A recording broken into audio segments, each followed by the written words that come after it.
Doctor Khakwani صاحب کی جو بات تھی میں اس سے ایگری کرتا ہوں کہ دیکھیں دنیا میں مشترکات بہت ہیں. پہلے انسانیت پہ اگر ہم نظر دوڑائیں تو ہم سب انسان ہیں, اور انسانیت میں بھی جتنے بھی علامی مذاہب ہیں ان میں بہت ساری چیزیں ایک جیسی ہیں. ہمیں پہلے انسانی وحدت پہ کام کرنا چاہیے, پھر اسلام کی وحدت پہ. ہم مسلمان ہیں, اس میں سنی شیعہ وہابی اہل حدیث یا تصوف اور غیر تصوف والے یہ ٹرمز اگر اب بھی ہم کریں تو کیا ہم جب یہ کہتے ہیں کہ موجودہ صوفیاء کی وجہ سے لوگ تصوف سے دور ہو رہے ہیں تو کیا موجودہ مسلمانوں کی وجہ سے لوگ اسلام سے دور نہیں ہو رہے, اور موجودہ انسانوں کی وجہ سے لوگ انسانیت سے مایوس نہیں ہو رہے؟ تو یہ ایسی قدریں آ چکی ہیں. پھر علامہ اقبال رحمۃ اللہ علیہ اتنے مظلوم مفکر بنا دیے گئے ہیں ہمارے ہاں کہ ایک بڑا آدمی جب ہوتا ہے تو وہ تعریف بھی کرتا ہے اور وہ تنقید بھی کرتا ہے. وہ اتنے عظیم لیول پہ اقبال تھے کہ انہوں نے تصوف کی اچھائیوں کو قبول کیا, اور جہاں پہ تصوف کہیں امت کو نقصان پہنچا رہا تھا تو علامہ نے یعنی امام انقلاب بن کر اور امت کا ایک قائد بن کر ان امت کو تنبیہ کی ہے کہ اس تصوف سے بچا جائے, اور یہ تصوف اسلام والا ہے. تو ہمیں اس چیز کا مطالعہ اس طرف لے کے جانا چاہیے جہاں سے ہمیں فوائد حاصل ہو رہے ہیں اور اسلام کی سربلندی ہو رہی ہے. پھر تصوف پہ ابھی 14 صدیاں گزر گئی ہیں. پہلی صدی کو نکال دیا جائے, دوسری صدی سے تو باقاعدہ نام تصوف آ گیا, 13 صدیاں گزر گئی. اور اگر آج 21ویں صدی میں مسلمانی زبوں عالی میں بھی تصوف کے نام پہ لڑنا شروع کر دیں تو میں سمجھتا ہوں پھر ہم اگلی نسلوں کو کیا دیں گے. جو چیز مشترکات طے ہو چکی ہیں 13 صدیوں تک, کیا اگر قرآن ہی کافی تھا تو قرآن کے بعد فقہ, علوم فقہ جتنے بھی آئے, حدیث, اصول حدیث, تفسیر, اصول تفسیر, یہ ساری چیزیں, تو ان چیزوں کو دیکھتے ہوئے ہمیں آگے بڑھنا چاہیے. اور میں سمجھتا ہوں کہ جتنا ہو سکے کوشش کرنی چاہیے تاکہ وقت کا ضیاع بھی کم ہو. یہ پروگرام 1 گھنٹے میں ختم ہو جائے اور جس ٹاپک پہ رہیں اسی پہ ہی ریلیٹ رہیں. اگر ہر دفعہ ہم تصوف کی ابتدا سے کام شروع کریں گے تو پھر تو یہ تسلسل کبھی بھی ختم ہونے والا نہیں ہے. ڈاکٹر فرید خان صاحب نے بڑی خوبصورت بات کی تھی.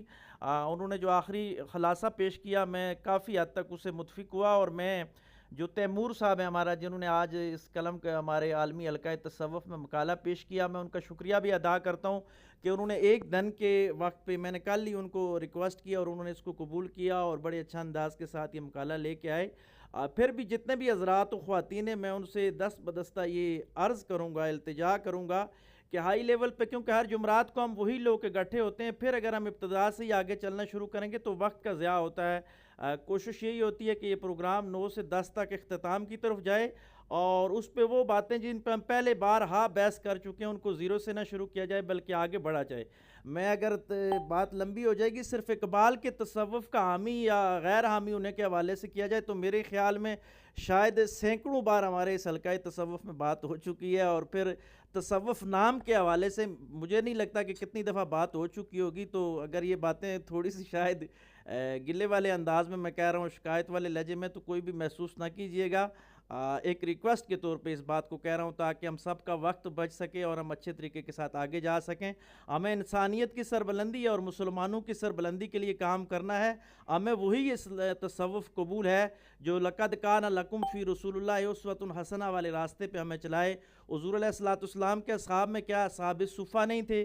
بدر والے الگ تھے, صفہ والے کون سے تھے, سیاست والے کون سے تھے, تجارت والے, صحابہ میں بھی تو اسپیشلائزیشن تھی. تو اگر تزکیہ والی جماعت کو اسپیشلائز ہوئی کسی دور میں اور اس کی خدمات ہیں, ہم اس کو نظر انداز تو نہیں کر سکتے نا. آج اگر امت کے ہر شعبے میں, سیاست میں, تصوف میں, علماء میں, کس شعبے میں ہمارے آج زوال نہیں ہے؟ ہر شعبے میں زوال آ چکا ہے. تو میں اسی پہ ہی اگر اختتام کروں گا, ہو سکتا ہے جذبات میں کوئی بات زیادہ نکل گئی ہو, پھر بھی میں معذرت چاہتا ہوں آپ سب سے. اللہ تبارک و تعالی ہم سب کا حامی و ناصر ہو. جو بہت شکریہ. آپ